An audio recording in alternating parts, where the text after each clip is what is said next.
प्यारे साथियों, तो स्वागत है आप सभी का हमारे इस प्यारे से प्लेटफॉर्म द इंग्लिश क्लब पर। और जैसा कि आप देख सकते हैं, मैं यहाँ पर मौजूद हूँ आप सभी के समक्ष एक कविता को प्रस्तुत करने के लिए। आखिर यह कविता जो प्रस्तुतिकरण होगा बहुत दिनों के बाद होगा।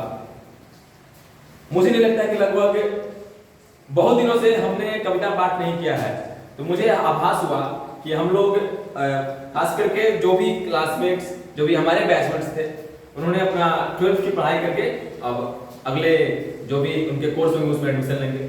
तो उनकी एक आकांक्षा है, उनका एक डिजायर है कि आखिर हमारे जीवन का उद्देश्य क्या होना चाहिए। इन सिंपल लैंग्वेज अगर हम साधारण बातों में कुछ बात बोलना चाहें तो हर इंसान चाहता है कि अपने जीवन के कुछ ऊंचाइयों को प्राप्त करे और उसकी जीवन भी धारदार बने, जैसा कि बाकी सभी सफल पुरुष और व्यक्तित्व अपने आप में बढ़ाते हैं, डेवलप करते हैं। तो हम उसी धार को और ज्यादा तेज करने के लिए, बढ़ाने के लिए और ज्यादा शार्प करने के लिए अपनी कविता के माध्यम से हम खुद को भी और जितना भी दर्शक यहाँ पर मौजूद होंगे इसको देखने के लिए हम सभी को आह्वान करेंगे। तो आइए हम इस नए कविता का पाठ करते हैं। यह कविता हमारे हिंदी साहित्य के बहुत बड़े कवि हीरानंद वात्स्यायन अज्ञे, जो हमारे बहुत ही प्रिय कवि हैं और जिन्होंने वास्तविकता को लेकर के बहुत ज्यादा मार्मिक बातें बोली हैं कि आपका जीवन कैसा होना चाहिए। अगर दिनकर के बाद किसी ने युवाओं को बहुत ज्यादा प्रोत्साहन दिया है कि आपके जीवन में क्या क्या सही होना चाहिए। प्रयोगवाद के कवि हैं, छायावाद के कवि नहीं है, तो उन्होंने रियल में जो इंडिविजुअलिज्म का जो व्यक्तिवाद का जो सिद्धांत था उस पर बहुत ज्यादा जोर दिया था हमारे हिंदी साहित्य के जो कवि हैं हीरानंद वात्स्यायन अज्ञे। तो हम शुरुआत करते हैं उस कविता का जो बहुत ही ज्यादा रोमांचकारी है आपके जीवन को और ज्यादा बेहतर उन्नत बनाने के लिए। मैं कब कहता हूं जग मेरी दुर्धर गति के अनुकूल बने। मैं कब कहता हूं जग मेरी दुर्धर गति के अनुकूल बने। मैं कब कहता हूं जीवन मरु नंदन कानन का फूल बने। कांटा कठोर है तीखा है उसमें उसकी मर्यादा है। कांटा कठोर है तीखा है उसमें उसकी मर्यादा है। Without thorn you can not found any rose. कांटा कठोर है तीखा है उसमें उसकी मर्यादा है। मैं कब कहता हूं वह घटकर प्रांतर का ओछा फूल बने। A man without complexities is a simple man, and a simple man can be cut into many. What I can say? मैं कब कहता हूं मुझे युद्ध में कहीं न तीखी चोट मिले। मैं कब कहता हूं मुझे युद्ध में कहीं न तीखी चोट मिले। हर इंसान अपने जीवन में संघर्ष करता है और आप बिना हर्डल को फेस किए कुछ प्राप्त करते हैं। आप में उतना ओज नहीं रहेगा, आप उतना ज्यादा बलशाली अपने आप को प्राप्त नहीं कर पाएंगे। तो उसी पर हमारे कवि कहते हैं कि मैं कब कहता हूं मुझे युद्ध में कहीं न तीखी चोट मिले। मैं कब कहता हूं प्यार करूं तो मुझे प्राप्ति की ओट मिले। मैं कब कहता हूं विजय करूं मेरा ऊंचा प्रसाद बने। मैं कब कहता हूं विजय करूं मेरा ऊंचा प्रसाद बने। आपने देखा होगा भारतीय इतिहास में महाराजा अशोका द ग्रेट के बारे में, उन्होंने कलिंग पर विजय तो प्राप्त कर ली पर उन्होंने कलिंग को अपनाया नहीं, बाद में धम्म को अपनाया।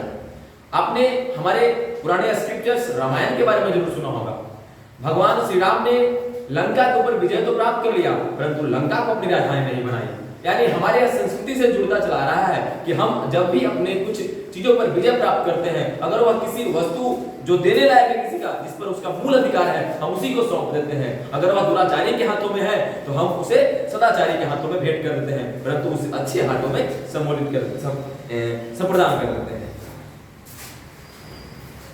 मैं कब कहता हूं विजय करूं मेरा ऊंचा प्रसाद बने, या पात्र जगत की श्रद्धा कि मेरी धुंधली सी याद बने। पथ मेरा रहे प्रशस्त सदा क्यों विकल करे यह चाह मुझे।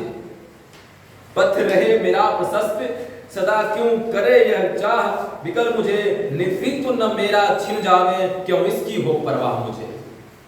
मैं प्रस्तुत हूं चाहे मेरी मिट्टी जनपद की धूल बने।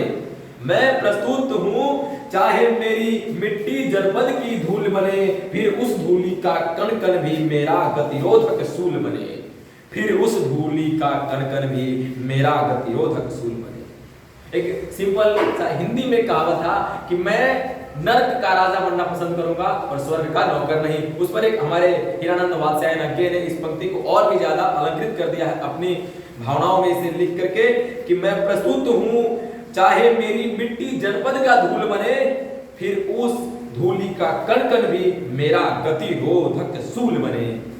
अपने जीवन का रस देकर जिसको यत्नों से पाला है, अपने जीवन का रस देकर जिसको यत्नों से पाला है, क्या वह केवल अवसाद मलिन झरते आंसू की माला है? क्या वह केवल अवसाद मलिन झरते आंसू की माला है? वे रोगी होंगे प्रेम जिन्हें अनुभव रस का कटु प्याला है। वे रोगी होंगे प्रेम जिन्हें अनुभव रस का कटु प्याला है। वे मुर्दे होंगे प्रेम जिन्हें सम्मोहनकारी हाला है।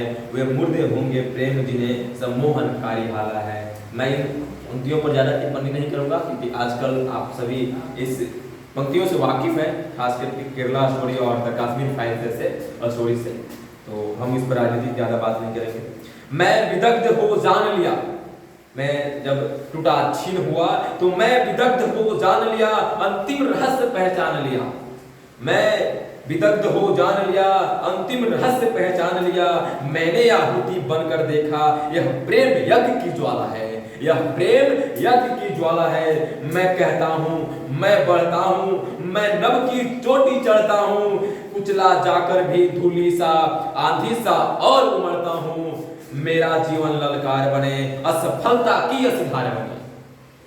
अब हमारी पंक्ति, हमारी कविता जो है एकदम चरम बिंदु पर पहुंच चुकी है और उसकी पंक्तियों को आप ध्यान से और गौर से सुनिएगा कि मेरा जीवन ललकार बने, असफलता की असिधार बने, इस निर्मम रण में पग पग का रुकना ही मेरा वार बने।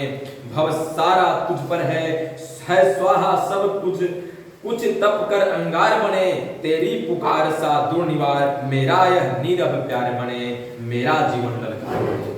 आपने देखा होगा कि हमारे रामचरितमानस के एक पात्र जटायु ने अपने स्वयं उस पक्षी रूप में भी उस रावण जैसे आतताई के समक्ष अपने आप को एक योद्धा की तरह प्रस्तुत किया।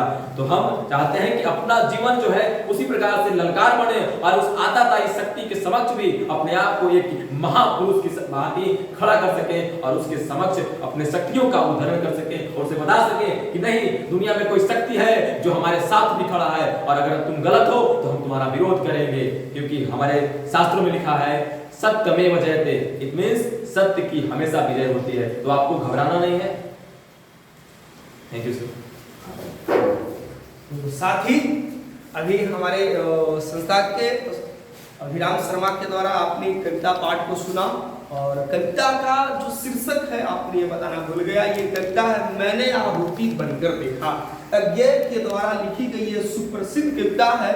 मैं आपके काफी क्लोज हूँ और इस समय आपकी जो कविता है इसकी फीलिंग्स है, क्या भावना है, क्या इस कविता का मैसेज देना चाहते हैं, हर एक युवा को इसे पढ़ना चाहिए। और इतनी सुंदर कविता पाठ करने के लिए मैं सहे दिल से आपको आभारी प्रकट करता हूँ, थैंक यू कहना चाहेंगे। और हमारे जितने भी लिसनर्स हैं, जितने भी हमारे व्यूअर्स हैं, यदि यह कविता पाठ आपको पसंद आया हो तो जरूर अपने दोस्तों में शेयर करें, क्योंकि आज की हमारी जो युवा पीढ़ी है उनको लगता है कि साइंस की दुनिया, फिजिक्स, केमिस्ट्री, बायोलॉजी जो है, इलेक्ट्रॉन्स, इलेक्ट्रिक करंट वही दुनिया समाई हुई है। जरा साहित्य की दुनिया में आकर के देखें, आपको एक नया रंगमंच मिलेगा दोस्तों। जो हमारे जीवन है आजकल के, हमारी जो डे टू डे लाइफ में जो हमारी व्यस्तता बढ़ती जा रही है, यहाँ से आपको बाहर निकलने में, हम एक टेंशन की जो जिंदगी जी रहे हैं, एंजाइटी में हम लोग सफर कर रहे हैं, यदि आप साहित्य पढ़िएगा तो कहीं ना कहीं साहित्य जो है इन सारी चीजों से आपको बाहर निकालने में काफी मदद साबित होता है। तो साथ ही फिर हम एक और हम थोड़ा सा आपसे क्षमा भी चाहेंगे, क्योंकि ये कविता पाठ हम लोगों का काफी दिनों के बाद आया है, तो हम आपके लिए फिर से इस अच्छी अच्छी कविताओं को लेकर आएंगे। आज के बस इतना ही, मिलते हैं फिर नए सेशन में, नए मजेदार वीडियो में, तब तक के लिए जय हिंद।